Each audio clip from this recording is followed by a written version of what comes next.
this is Wakeangel2001, bringing you a Wakeangel2K1 rebuild, which is also the Patreon prize for January's Patreon raffle. It is Robbo the Hedge. Now, I originally made this figure an amazing 7 years ago, almost to the day actually. It was first completed January 11th in 2010.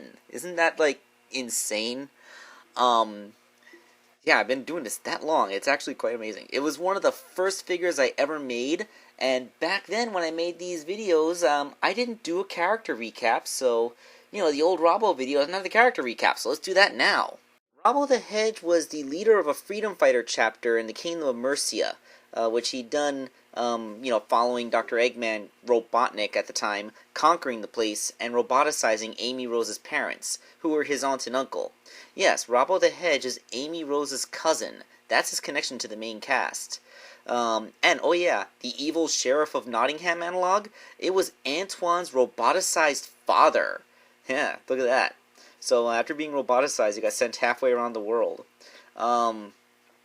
Yeah, so you can imagine Robbo was pretty livid when he saw Amy Rose, his adorable little cousin, come back after all that time and saw her, like, full grown because of what she did with the Ring of Acorns when she wished herself to be older. Of course, so that she would resemble her Sonic Adventure counterpart more, but it's kind of messed up in context of the comic if you think about it. Funnily enough, one of Robbo's most interesting contributions to the story was actually in the relatively short-lived Knuckles comic, where he led the lost tribe of echidnas to the legendary city of Albion. He heard the siren's call that led them to follow the path, which was over water. Everyone else would have just thought that they'd be stepping off a cliff to fall into the ocean, but he found that it was the path to take.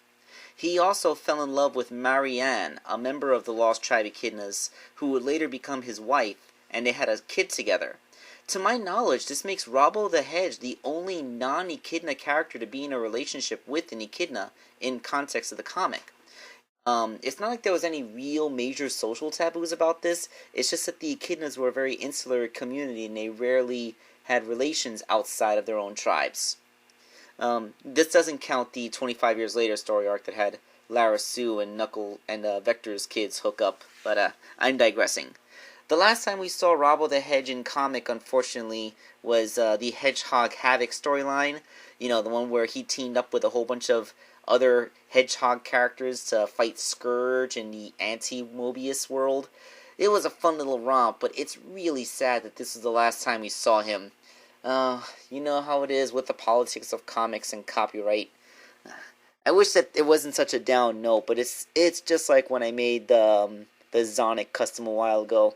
Talking about these pre-Super Genesis Wave characters is always going to end in heartache. So let's get to making the toy itself. Alright, so just in case you weren't around 7 years ago, here's what the figure looks like now. What it looked like before I rebuilt it. It was originally that translucent Sonic figure that came in the first comic 2-pack with Knuckles, with a pair of Knuckles' shoes and hands built from scratch. I was actually pretty proud of those hands at the time. I know from this angle it looks pretty good, but he's actually not as good as he looks. I used polymer clay back then, and in this up-close shot, it doesn't photograph very well, but you can see a very large crack had formed pretty much the entire length of his hood. There were also other problems, like the paints I used were dull and papery because back then I used some just different paints than what I use today. And I actually painted on top of the sealants, which had removed a lot of its glossiness. Step one is, of course, to remove all the old sculpting compound, which I found to be surprisingly difficult. Despite the fact that a large crack had formed, the polymer clay that had actually embedded itself pretty good onto his head, and removing it was quite the arduous chore. But once I did, I used my Dremel to sand the spines down smaller and smoother, because back when I made this guy I didn't have a Dremel, and then re-sculpted a much better hood out of epoxy. Yeah, this stuff is much stronger, and it's going to hold up pretty much forever, because epoxy is almost indestructible.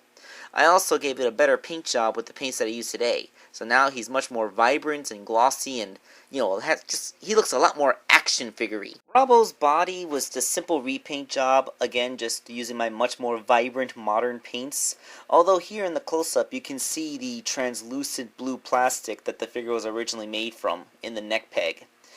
So with the hands, although I still stand by the fact that these scratch-made hands look pretty nice, especially considering how long ago they were made, it turns out that they're pretty much in the exact same pose as the SBO hands, at least the first SBO hands. So all I had to do was slightly modify SBO's hands, one of them to be a holding thing hand, and then of course to cut off all the ninja accoutrements to make it look more like Robbo's glove. And of course I had to drill holes because the arm pegs on the SBO figure are much tinier, so that they would fit onto Sonic's arm pegs. And the result is, Robbo the Hedge's hands, which are made of actual plastic now. Don't have to worry about them breaking. Although his handedness has switched because the gesturing hand was left instead of right this time. Also, 7 years ago, I just repainted Knuckles' shoes and called it good. So this time I actually sculpted them to actually have some of the details of Robbo's shoes, like shoelaces, that thingy that goes around the sock, a tongue, Robbo's shoes. So with a proper repaint job, they, just look a heck of a lot more like shoes that Robbo the Hedge would wear. Actually, they look pretty much exactly the same as the shoes that I made for a Robbo the Hedgehog commission that I made sometime after my original Robbo. But, that commission figure was long since sent over to the commissioner. Alright, so with all the accoutrements made, let's reassemble the figure and take a look at the fully rebuilt Robbo the Hedge. There he is, brighter, more accurate, more durable, and with a brand new bow and arrow set. Yes, I even included a quiver this time.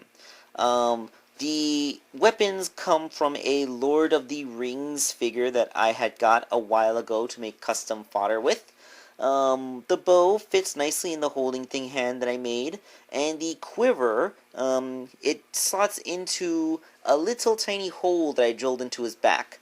It's not in there super tight, but you can pick the figure up and shake it around and it won't fall out. You have to actively like push on it. Although you want to be real careful when posing because you might accidentally knock it off. But hey, just push it back in. It's fine. So with that, the Robbo the Hedge figure is complete. Anyone who wants to take this thing home at the end of the month can donate $10 to the Patreon to participate in the raffle. And there we go. I'm going to miss this Robbo the Hedge figure, but I'm sure he'll find a nicer home than the storage box in the corner of my living room. We'll see you next time, which is going to be pretty soon because I got another figure that I finished already.